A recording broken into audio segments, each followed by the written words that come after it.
না, তারা কিন্তু একে অপরকে ভোলেনি, কিছুতেই ভোলেনি, কোনো অবস্থাতেই যে ভোলা যাবে না।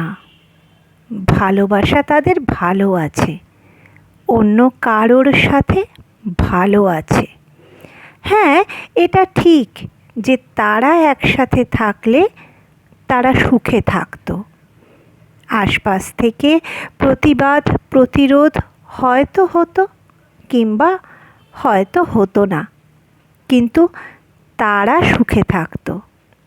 আজ আর এসব কথায় কী আসে যায়?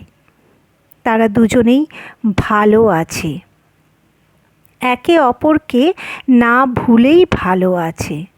এই ভালো থাকা শুধুমাত্র ভদ্রতার ভালো থাকা, এই ভালো থাকা শুধু লৌকিকতার ভালো থাকা।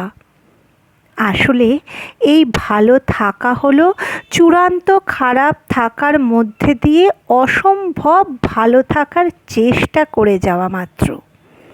হ্যাঁ, সহ্য করতে, মেনে নিতে তাদের কষ্ট হয়, হয়তো পারেও না মানতে, সহ্য করতে, যে তারা শুধু একে অপরের, সেই তারা অন্য কারোর সাথে জীবন কাটাচ্ছে।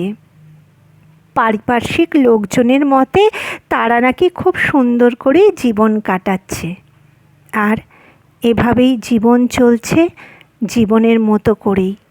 আর তারাও গড্ডলিকা প্রবাহে গা ভাসালেও মন আটকে আছে সেই পুরনো ঠিকানায়।